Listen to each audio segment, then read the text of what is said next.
right now there is a lot of harm because we have not done our job in layers of society. And there are, again, 5, no surprise, framework guy, right? Be it churches, homes, schools, policies, and companies. It's because until these 5 layers in society start coordinating effort and rowing in the same direction, of course we're going to still see harm. Hey, welcome to Beyond the Weekend. This is a podcast where we talk about things we didn't have time for on Sunday. So glad you're here. This is BTW. Welcome to this week's episode of Beyond the Weekend. I'm Mandy Fowler, Director of Spiritual Formation, and today my guest is Chris McKenna. Hey, Welcome, Mandy. Chris. Thank you. Chris is the founder of the organization Protect Young Eyes. He's an author, he's a speaker, advocate. What else? Dad at Cornerstone. Dad here, part of the congregation. Formerly on staff at Cornerstone. I know, yeah. Yeah. We're grateful to have you as part of our church family and have the opportunity to hear from you yesterday. Thank you. Let's get into it. I mean, normally this podcast is about the things that we didn't have time for on Sunday. And I would say you have a whole book's worth of things that we didn't have time for yesterday. So maybe let's just start with kind of the point of yesterday. So it was in response to some questions that we got in this series. I'm glad you asked. And we had some questions like, should I be afraid of AI? How should I live with technology? Parent Should I just technology. go off the grid? That was a good one. Right. Yeah. Which I think is a natural response, Sure. right? I think we can respond in one of two ways, either like gung-ho embrace, all the latest technology and be the early adopters and all of that, or maybe kind of bury our heads in the sand and kind of Sure. try to stay ignorant of what's happening. So you're suggesting kind of a third way, a third option, which is to be aware and to make informed decisions based in Christ-likeness about parenting and about how we bring these things into our lives. Definitely not ignore. I'm more of an inspect. Yeah. And then with wisdom, based on that inspection, implement what makes sense, right? Some of it is helpful, some of it is very hurtful, and we just need to be discerning the difference as often as possible. And I love that because I think, it's just a good approach to life in general that we should be asking questions. I think one thing that Christians have struggled with is just the speed at which all of these things have come into our lives. I think about, the time since that first iPhone came to be and now, and how much has changed, profoundly changed in just, 15 years? Well, less than 20, right? Yeah. So it was 2000, it's really fast, 2009. And AI really is only the last 3 years, which seems like it's everywhere now. Right. And then you go, wait a minute, that was just 3 years Right. ago That's this crazy. Chat GPT thing landed in our inbox. We're like, what's this? So Well, and I know that your particular concern is for kids, right? As we were bringing up kids through basically this whole new world, completely different from the one that we grew up in, and navigating through that carefully, reflectfully, prayerfully. But I would also say, if you're listening to this and you're like, I don't have kids, as I don't have kids, this is relevant for everybody, every single person. you just have to ask, is there a little human that you care about? Right. Somewhere in your circle of influence. Right. Are you an aunt? Are you a teacher? Are you A neighbor. a grandparent who maybe doesn't have kids of your own and you're thinking, wait, this doesn't necessarily apply to me much anymore, that are still with you because they're off out of the house. All of us, I think, have a role to play. And it may not even be, Mandy, that we are directly impacting children. Sure. Like there are bigger societal issues Right. that maybe we could have influence in, be it with policies that are being passed locally, state, federal. These are some of the things that I unpack in the last chapter of my book that I talked about in the message that the church so graciously gave away to as many families as possible, which was awesome. Because, yes, we need to own what we can in our homes, but there are societal issues related to technology that I think some people can press into and can have a role in too.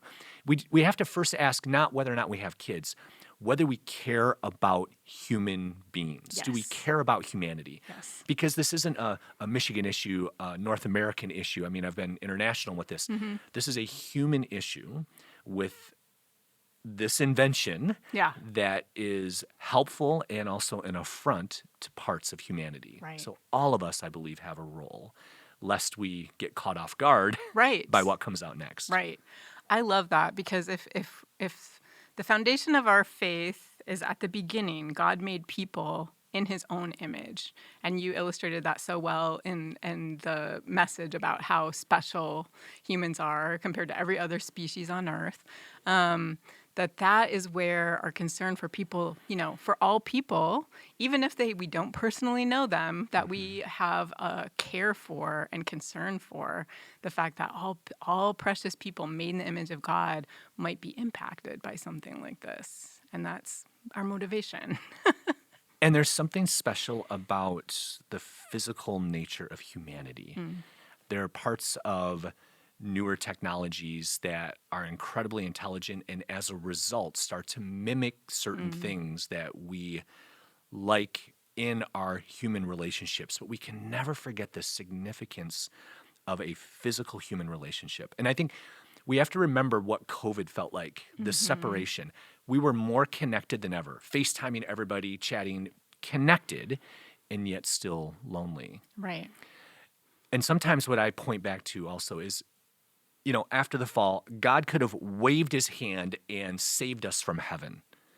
But there is something significant about him becoming incarnate us. Yeah. There is something significant about flesh and blood version of God in the form of Jesus Christ walking among us, being with us, physically in relationship with us, stumbling and bumbling through a physical world as a man. That was significant for reasons I can't comprehend, but there was something about being incarnate physically with us that was necessary for our salvation, to be honest. Yeah.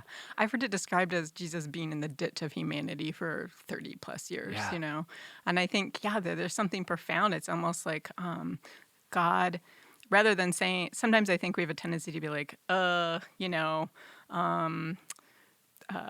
human experience, there's so much awful about the human experience in terms of the violence we get up to, disease, our frailty, our vulnerability, all of that. And so we can tend to kind of say like, we'll just focus on the spiritual. But there's something really blessed, I think, about our bodies that God made and that God, entered into one or became flesh. And so I love that. And in this world that's increasingly preferring online connections, the ease and the comfortability of the online, we have something to offer here. Well, and even just little micro things. Yeah. I know we're in big sort of philosophical discussion right now. So how do we bring this down to, Chris, it's the first day of school. I am just trying to make sure I don't lose a kid today. Right. And how do I implement some of this? Yeah. And that's why I like to, this is my CPA brain that likes to take things and break it down into frameworks and spreadsheets and flowcharts. It's just the way my brain works, which is why I took the internet and broke it into 5 habits, because it was a way to make something subjective a little more quantifiable. Yeah. And the first habit is to model the right behaviors. And in a world, I'll give you a simple example. I just did it last night. Okay, we were out of lunch meat. That's a big deal the night before going back to school. Yeah, because we don't want hungry kids, okay? And so I ran to the store. It was 9 o'clock at night. The objective is speed. Get in, get out. Even though all of the checkout lanes were open, whenever I'm not truly in a hurry, I've made it a rule for me that I will always go through the lane that has a human instead of the self-checkout lane.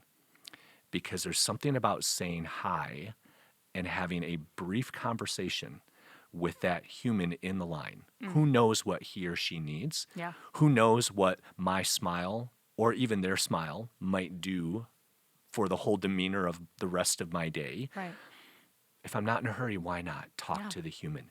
And I think we need to be careful that we aren't just sort of, not intentionally, but blindly walking into a very impersonal version of life. Yeah. That is another DoorDash, another self-checkout, another go through the ATM instead of going into the bank. I wrote all about going into the bank one time just because of the significance of that.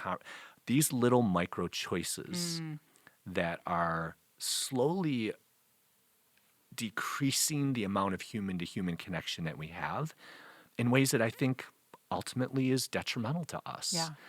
That has nothing and everything to do with technology, right? Yeah. It's not telling you to throw your iPhone away. It's Right. just saying be mindful of the ways that technology may be separating you from human-to-human connection.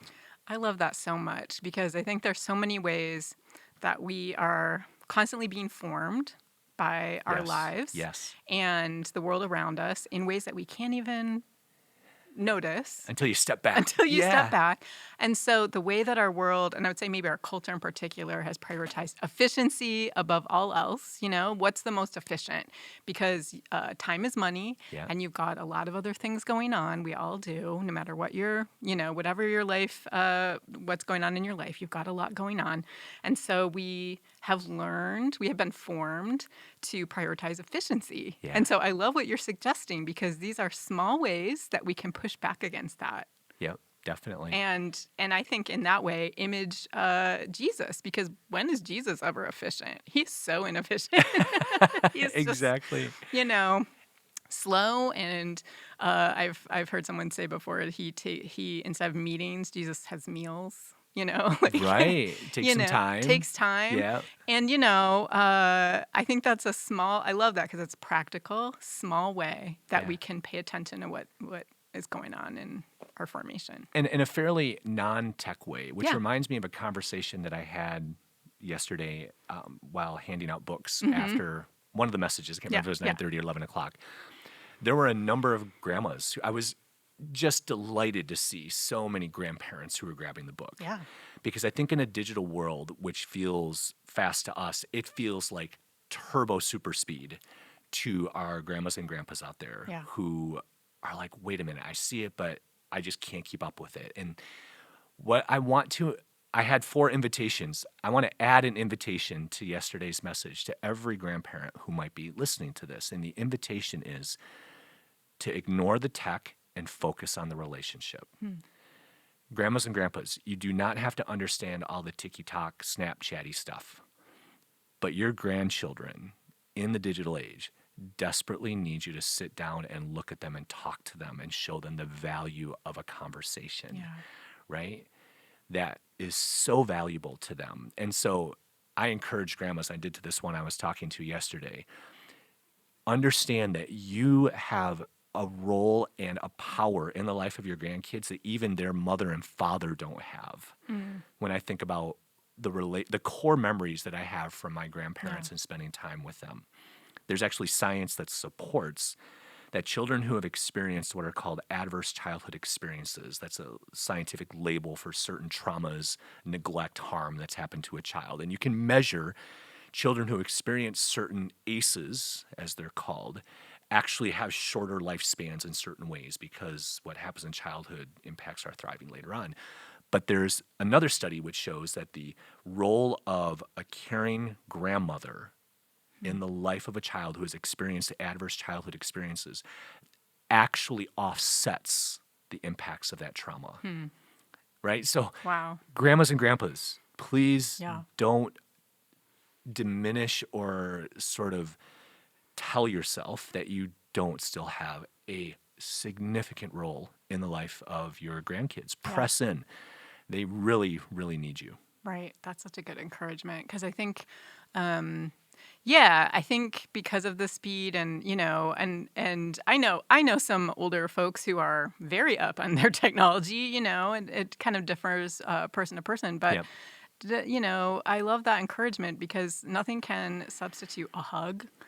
A memory of like taking them somewhere, like those kinds of things are the things that stick with us. And I think increasingly as we are moving more and more into this world where, you can have a virtual friend, a virtual significant other, all of these things, that the importance of reminding people, the importance of being with people, touching and laughing and is going to become even more important. Well, as we think about technology and the progress that we've made, humans, think about the past century or two, have made amazing progress. Like we're made in the image of God, and that we like to create and invent. Mm-hmm. And I believe that, that's what God made us to do. Like, that's a way that we image God, is in our creativity.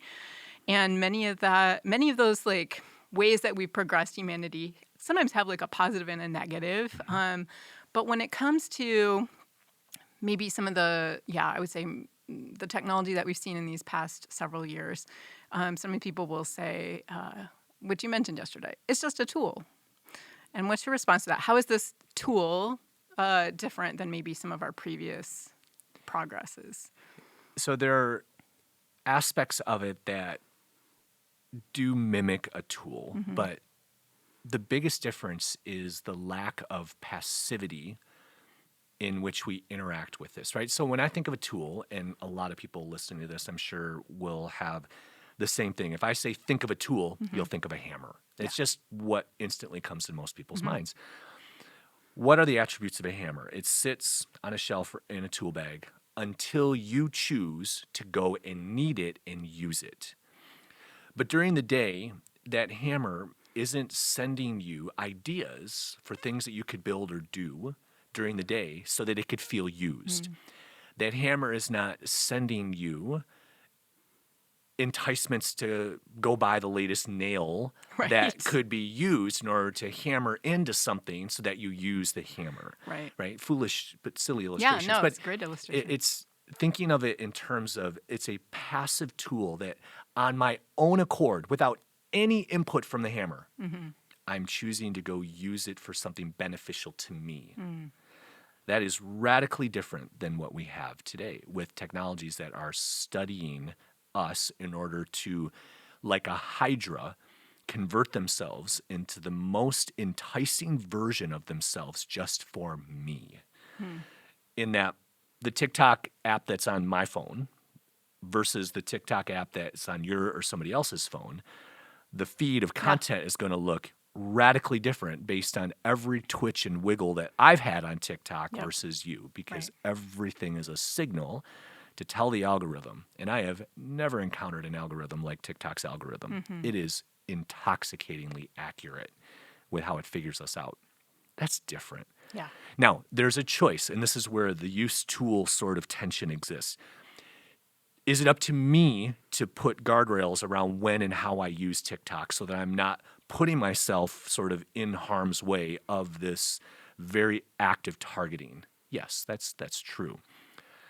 But I got to tell you, there are other aspects of just the things we bounce into during the day that we're not even totally aware of are targeting and showing us just, again, that most intoxicating version that's going to pull me in. Right.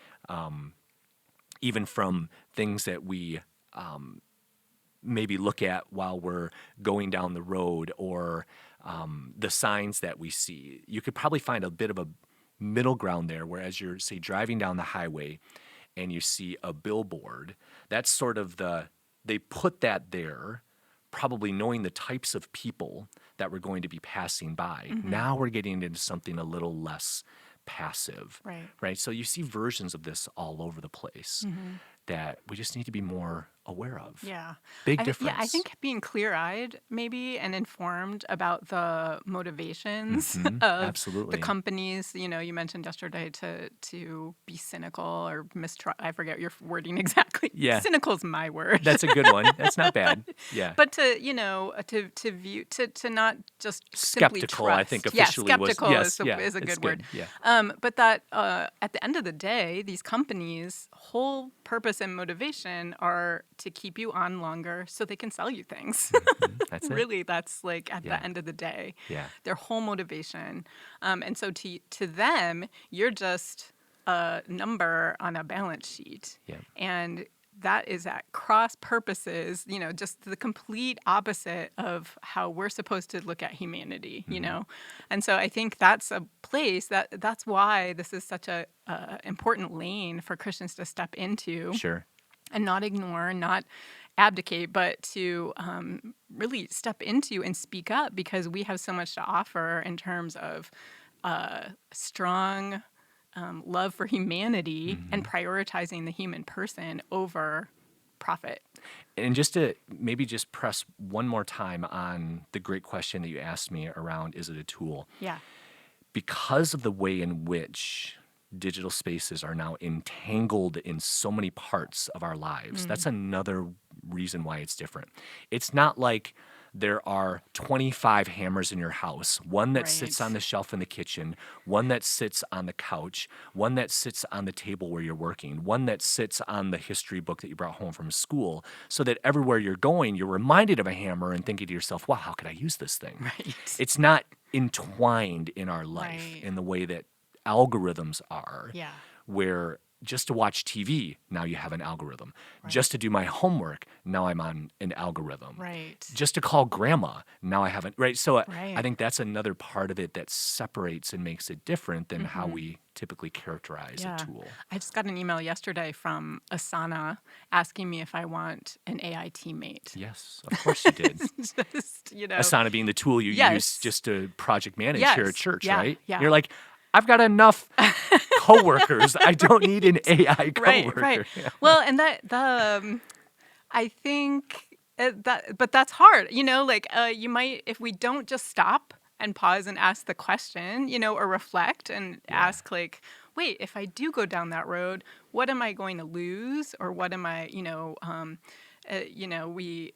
it's almost like a decision that we make by small degrees, with every little yes or yes, please, please summarize this PDF for me, please, Right. We start to hand off things that atrophy a few things. Yeah, that's right. Yeah. And so this is just an aside, but one thing I have observed is that I found it really interesting that kind of one of the first areas that AI kind of came for is creativity. So songs, art, writing. Because that is one of the most distinctly human things. Mm-hmm. But that's very intentional. Yeah. Because they know that to arrive at something that is that AGI, that artificial general intelligence, it has to do human things really well. So it came after the most human parts of humanity first to train the models as well as possible on those things that are the most difficult to replicate. So all of our uses of this tool are, joking, not joking, feeding our, I don't want to use the word extinction, but our replacement in certain things if we're not careful.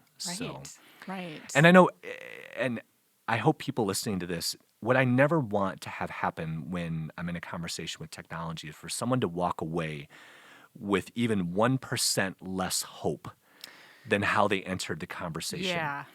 And at Protect Young Eyes, our big thing is the now what. There's a lot of books out there that talk about the problems, and they're good because they've stirred a lot of conversation and they've created some action. But we're the now what. I sometimes joke that we're sort of like the fish at the end of the first Finding Nemo. They get across the street, they're in the bag, and they're in the ocean sort of floating around, and Bloat says, now what? Like did they finish the goal? No, they've got more to do. And I want us to be that place. Yeah. So for parents, grandparents listening to this, everything that shows you now what, how to respond, how to get involved, even at the policy level, how to write a letter to your school principal or board about a technology being used in the classroom that may not be what you think is helpful for learning for your kid. How to just set up the controls on that blasted smart TV in your room, which feels like a big smartphone hanging on the wall now, right, for your 8-year-old. These are all of the nitty-gritty how what's, now what's in this realm of technology that we want to be a solution for. Yeah. And so I don't want to hang out too long in just the scarier parts of it. Right. I want parents to just know that there are organizations, there are answers, there are little things that we can do right now after listening to this podcast that can get you to that spot where you go, okay, I have stopped that harm, I have helped my kid in this way, I've taken a positive step, and we definitely want to be the organization that can help with that. Yeah, to equip people. Definitely. That is one thing I actually wanted to ask you personally is, as you're exposed to, I'm sure you've heard many personal stories, you touched on in Washington, D.C., the signs that showed pictures of kids and teens who had lost their lives as a direct result of social media. As you hear these stories and you read the statistics and all of that, how do you keep from getting jaded or cynical and to keep yourself hopeful? Well, there are things in this world that are sometimes called wicked problems. So wicked problems are, and this isn't a term that I came up with. This is a term that was coined years ago by somebody famous who I'm sure got a great prize for it. But it is intended to describe multifaceted, multi-stakeholder, highly complex issues like climate change, poverty, these kinds of issues, right? Technology has many attributes of being a wicked problem, which means that it is almost, not entirely, but almost impossible to solve without a significant amount of coordinated effort. But it maybe can be solved. So I tend to be a optimist in a lot of ways, right? Glass half full, let's do it. That there's almost never, and this goes back to kind of how I was trained as a professional, as a consultant, that if we can put enough problems out in the light and collaborate, there's almost always a solution. There's almost always a way. Right now, there is a lot of harm because we have not done our job in layers of society, and there are, again, 5, no surprise, framework guy, right?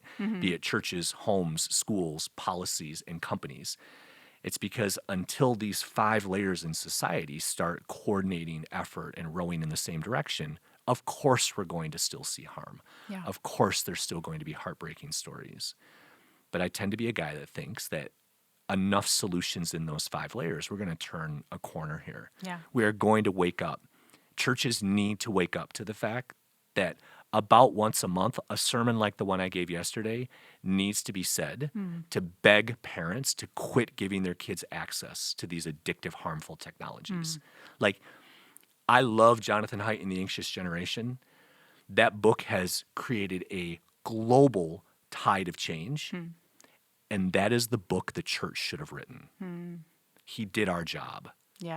As a atheist scientist, he did our job. That's a layer in society that has not done its part in this wicked issue to help. So I see places where we have opportunity, where we're not doing enough yet, which makes me go, okay, until I'm satisfied that we've done everything in our homes, in our schools, in our churches, with the right balance of laws, and in companies that are held accountable and pay ridiculous sums of money when they harm kids to change corporate behavior. Until I see those things, I'm going to keep fighting. Because I think that's a bit of a formula for what's needed, and it's not in place yet. So long answer to your question, because it's a complicated issue. And those are some of the pieces that I think need to be activated. Well, we were chatting a bit before we started recording about how this is a lane that Christians have just sort of not stepped into. And sort of, but we have seen somebody leading the way, and that was the Pope. The Pope actually recently released an encyclical, as they're called. How many words is it? It's 40,000 words. It's a 140-page book if you were to average 250 words a page. But it's brilliant. I mean, you've looked at it. I've looked at it. I haven't read it all. But just summaries of it. But in terms of, I think anybody listening to this, whether you grew up in the Catholic Church or not, I did actually, are going to agree with the things he says. I mean, it's biblical. It is grounded in Scripture. I mean, the illustrations he uses about, we have a choice here. Either we can build another Babel or we can build a new Jerusalem. And sort of that binary of which way are we going here. And he calls out the fact we're at a pretty critical point to decide which way to go. So read Pope Leo's encyclical. Yes. Yeah, it's you can find brilliant. it online. I printed out the PDF. I love that. And I think that's sort of a model, and your book is another, your organization is another, for how we can step into these places that Christians have kind of, just released for so long, and step into it and be a real voice, for an ethical voice. You don't even have to... you've crossed into spaces that aren't Christian, to be able to speak from a ethical, care, loving standpoint for children. But that's all rooted in our Christianity, right? In our faith in the God who made humans in his image. At the end of the day, this is all rooted in. So I love that challenge and invitation to step into this space and maybe not have our heads so much in the sand. That's right. Or to feel, I feel like I tend towards cynicism, to be like, oh, these companies, and they're, they're all evil, and that's not true. They're made up of humans, just they're also humans, and they might be headed down a path that's different from ours, but we have a responsibility to call that out, and absolutely to think about our own lives, the lives of our children, the children that we know. Gosh, there's so much we could get into. And by the way, it's okay to think about some of what they do as evil. Yes. I just want to call that out. Yes. Not that the humans are. Everyone's redeemable. But let me just, for the record, say Snapchat is evil. Right? I stand by that statement. But may that motivate us toward solving that issue. Yeah. Right? And not just...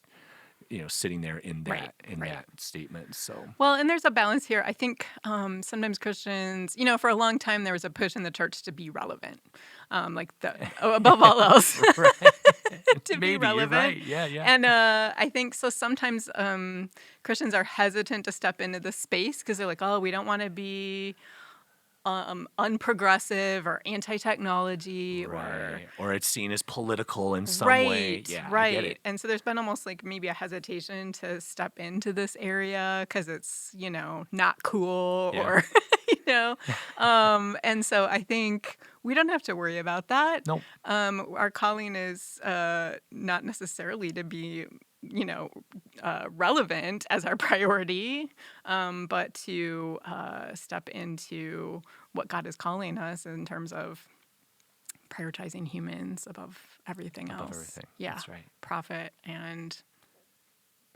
coolness. That's right. Yeah. Relevance. That's right. Yeah. Well, the book that you wrote, 5 Habits of the Tech Ready Family, if you didn't get a chance to pick it up yesterday, it's available wherever books are sold, I assume. Audiobooks, too. Audiobook, yeah. I'm the one who read it, locked in a room for 2 days. Oh, that's so cool. Yeah, I'm a big audiobook fan. The text thread, the day that I was going in to do that, I have this 3-way thread with me, Andrea, my wife, and our daughter, Lauren. And it's like they forgot that I was on this thread. Lauren texted Andrea, so what's Dad doing today? And Andrea's response was, he's talking to himself in a room all by himself. And Lauren responded, I feel like he does that a lot. And I'm like, I'm in this thread. I'm right here. But apparently I'm not relevant, so there we go. Yeah, they forgot you were there. That's amazing. Wonderful. I'm a big audiobook fan, so I'll have to check that out. Cool. Yeah, well, thanks so much for sharing that message with us. It's so important. You're welcome. I hope and pray that as a community, that's what I think is so important about Christian community. You're not alone. We're in this together, and we have people to talk about this with, share experiences, ask questions, ask for help. All of these things as we tackle this wicked problem together. Yeah. And as you reminded everybody yesterday, to keep our eyes fixed on Jesus as the antidote to all of this that we're facing. Yeah, for sure. Yeah. So thanks, Chris. Thanks, Mandy. And we'll see you next week. Thanks for listening to the episode. If you're curious for more, check out our website, cornerstonemi.org.